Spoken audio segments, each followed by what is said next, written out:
يرفع الله الذين آمنوا منكم والذين أوتوا العلم درجات. بزرگان من، قابل صدر احترام میرے دینی ملی بھائیوں اور دوستوں، تمام قسم کی تعریف و توصیف، حمد و ثنا، عظمت و بڑائی، بزرگی، برتری اس اللہ وحدہ لا شریک، خالق کائنات، مالک ارض و سما کی ذات بابرکات کے لیے، جس نے ہم بنی نوع انسان کو پیدا کیا اور پھر ہمارے رشد و ہدایت کے لیے بے شمار انبیاء کرام کو اس دار فانی کا در مبعوث فرمایا.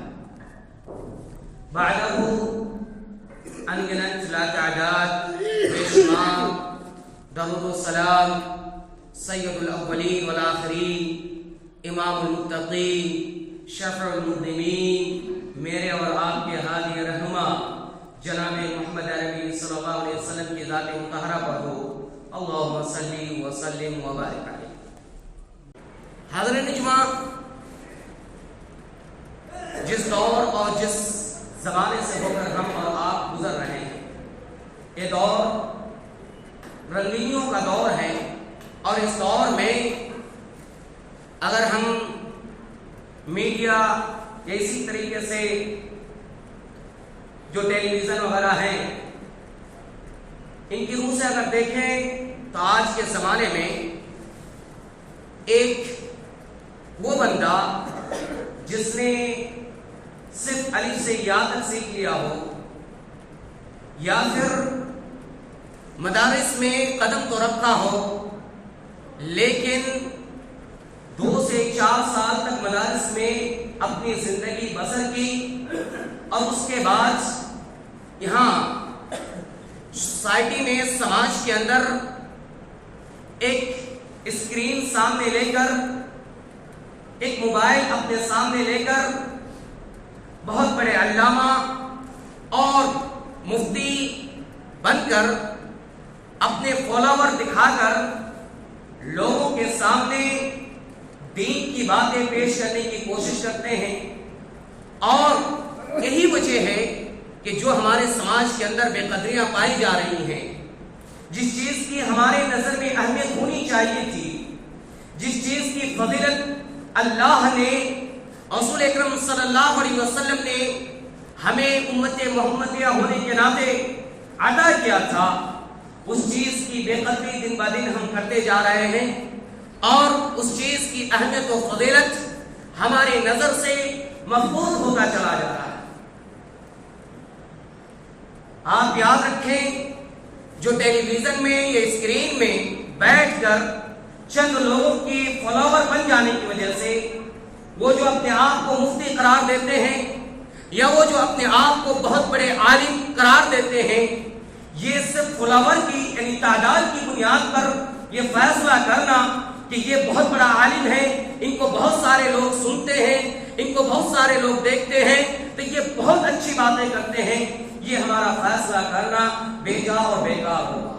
یہ اس بات کی دلیل نہیں ہے کہ کسی کے فالوور کثیر ہوں، کسی کے دیکھنے والے زیادہ ہوں تو وہ بہت جانکار اور بہت زیادہ علم والے ہیں. یہ بات دلیل نہیں ہے. آپ اگر قرآن کریم کا مطالعہ کریں، رسول اکرم صلی اللہ علیہ وسلم کا فرمان کو پڑھیں تو آپ کو پتہ چلے گا، آپ کو علم ہوگا کہ اللہ کے شکر گزار بندے جو ہوتے ہیں وہ کم ہوا کرتے ہیں. اس لیے کثیر تعداد میں فیصلہ کرنا یہ غلط ہوگا. آج سماج کے اندر بہت سے ایسے لوگ ہیں جو الف سے یا تک کسی طریقے سے سیکھ لیے ہیں لیکن اپنے آپ کو مفتی بنا کر رکھا ہے.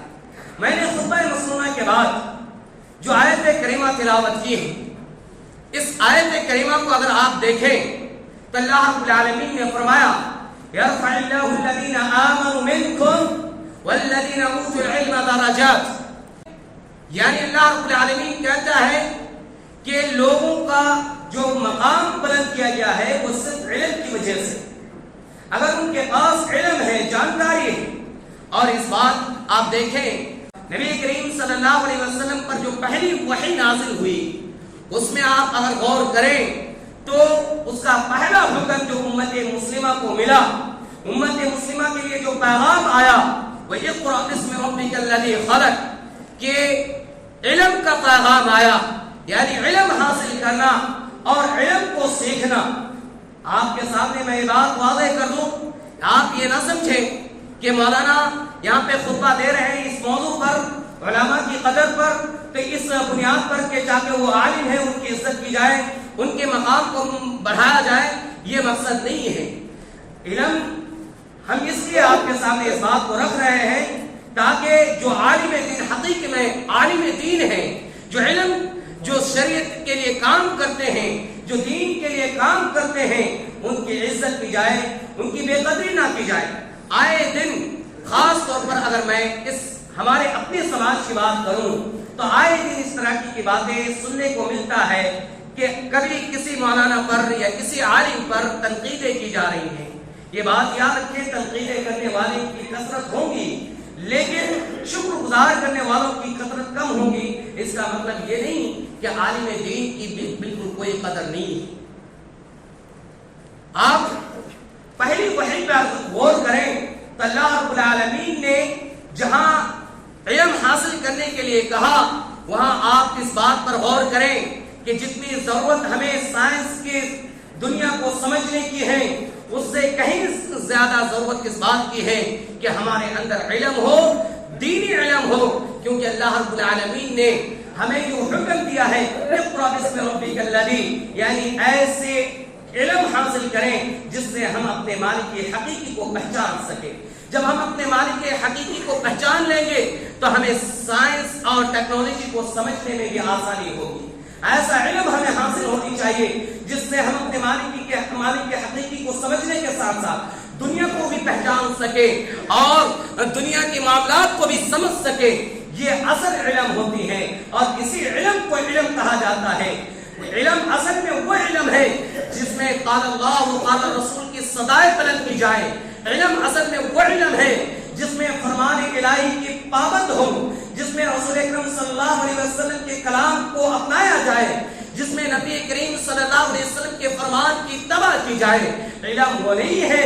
جس میں صرف تعداد کے اعتبار سے اسے دیکھنے والے مل جائیں، اس کو فالو کرنے والے مل جائیں، وہ علم نہیں ہے۔ میں نے ابو داؤد کی ایک روایت آپ کے سامنے بیان کی تھی، اس روایات کے اندر جو کہا گیا ہے علم کی فضیلت کو بیان کیا گیا ہے۔ ہمیں عالم کی قدر، عالم کی عزت، عالم کے مقام کو سمجھنے کے لیے یہ بات ذہن میں رکھنا چاہیے کہ ہم علماء کی قدر نہیں کرتے بلکہ ہم علم کی قدر کرتے ہیں، اور ہم میں سے ہر شخص کے لیے ضروری ہے کہ ہم علم کی قدر کریں۔ علم ہی ایک ایسی چیز ہے جس کی بنیاد پر آپ اپنی زندگی کے ہر چیز کو اچھے انداز سے رونما کر سکتے ہیں، اس کو انجام دے سکتے ہیں۔ کسی بھی میدان میں آپ اپنی کامیابی کو اپنا سکتے ہیں صرف علم کی بنیاد پر۔ اگر آپ کے پاس علم نہیں تو آپ دنیا کی چاہے کتنی بڑے اور بڑے سے بڑے لوگوں کے سامنے آپ اٹھے بیٹھے لیکن آپ کا کوئی حیثیت اور کوئی اعتماد نہیں ہے۔ اعتماد صرف اس شخص کی ہوگی جو علم والے ہوں گے، جن کے پاس نالج ہوں گی، جن کے پاس دین کا علم کے ساتھ ساتھ دنیا بھی علم ہوں گی، اور یقین جانے جن کے پاس دین کا علم ہوگا ان کے پاس دنیا کی نالج بھی ہوگی، کیونکہ نبی کریم صلی اللہ علیہ وسلم علماء کو ورثۃ الانبیاء کا خطاب دیا ہے، اور نبی کریم صلی اللہ علیہ وسلم جو ہیں وہ دین کے پیغام کے ساتھ ساتھ ہمیں دنیا کے اندر زندگی بسر کرنے کے طریقے کی بھی بتلائے ہیں۔ دنیا کے اندر کیا چیز کرنا ہے، سیاست لے لیں اور جو بھی آپ دنیا کے اندر کرتے ہیں ہر چیز میں آپ نظر اٹھا کر دیکھیں اور احادیث کا مطالعہ کریں، قرآن کا مطالعہ کریں تو آپ کو پتا چلے گا کہ آج جو سائنس یا ٹیکنالوجی میں جو مہارت حاصل کیے ہوئے ہیں ان سب کا بیسک نالج جو ہے وہ شریعت اسلامیہ کے اندر جو دو کتابیں ہیں یعنی قرآن اور حدیث اسی کی بیس پر ہے۔ اس لیے ہمیں جو چیزیں ملی ہیں اس کا قدر ہونا چاہیے۔ اللہ کے نبی جناب محمد عربی صلی اللہ علیہ وسلم نے فرمایا من سلک طریقا یطلب فیہ علما، جس نے علم حاصل کرنے کے لیے راستہ طے کیا، سلک الی الجنہ، اس نے جنت کے راستے کو طے کیا، اس نے جنت کا سفر اختیار کیا. یعنی گویا کہ پتہ یہ چلا کہ اگر آپ علم حاصل کرتے ہیں اور ایسا علم جس میں مالک حقیقی کی پہچان ہو سکے، جس میں اپنے رب حقیقی کو پہچان کر سکے، اور ایسا علم اگر حاصل کرتے ہیں تو گویا کہ آپ جنت کو حاصل کرتے ہیں، جنت کی ٹکٹ کٹواتے ہیں. یہ اصل میں علم ہے. اور آپ کو بتاؤں حدیث میں ہے، اس میں یہ بھی ذکر کیا گیا ہے کہ انسان بلکہ فرشتے اللہ کے راستے میں چلنے والے یعنی علم حاصل کرنے والوں کے لیے راستے میں اپنے پر بچھا دیا کرتے ہیں. حتیٰ کہ سمندر میں تیرنے والی مچھلیاں بھی اس عالم دین کے لیے، اس طالب علم کے لیے دعائیں خیر کرتے ہیں، دعائیں مغفرت کرتے ہیں. دنیا کی ہر چیز اس طالب علم کے لیے مغفرت کی دعا کرتی ہے، ہر چیز ان کی مغفرت کی دعائیں مانگتے ہیں. یہ مقام، یہ مرتبہ ہے علم حاصل کرنے والوں کی. اور آپ کو میں مختصر انداز میں یہ بات بتا دوں کہ دنیا کے اندر یہ مدارس قائم ہیں، یہ علم حاصل کرنے والے ہیں، تبھی جا کے آپ کو علم اور یہ روزی اور یہ جو آپ بلند مقام حاصل کیے ہوئے ہیں اسی علم کی بنیاد پر ہے. آپ کے گھروں میں، آپ کے محلے میں پڑھنے والا، دینی علم حاصل کرنے والا نہ ہو، پورے سماج کے اندر دینی علم والے نہ ہو، علم حاصل کرنے والے نہ ہو، تو پھر آپ کی ترقی، آپ کے مالوں میں، آپ کی کمائیوں میں برکتیں آپ کو نہ ملے. اس لیے میرے بھائی اور دوستو علم کی قدر کریں، علماء کرام کی قدر کریں. علماء کی ایک قدر اس لیے بھی ضروری ہے کیونکہ قرب قیامت کی علامت میں سے ایک علامت یہ بھی ہے کہ جب قیامت قریب آئے گا تو ایسا وقت آئے گا کہ ہم ایک عالم دین کے لیے ترسیں گے جو ہمیں دین کی باتیں بتلائے، جو ہمیں صحیح راستے کی طرف پہچان کرائے، جو ہماری نمازیں پڑھائیں، جو ہماری نکاح پڑھائیں. ایسے عالم کے لیے ہم ترسیں گے کیونکہ اس وقت ایسا آئے گا کہ علم ختم ہو کر دیا جائے گا، علماء کرام کو دنیا کے اندر سے اٹھا لیے جائیں گے اور پھر جوہلا بچیں گے جو خود مفتی بنیں گے اور مفتی بن کے لوگوں کو گمراہ بھی کریں گے، خود بھی گمراہ ہوں گے. آج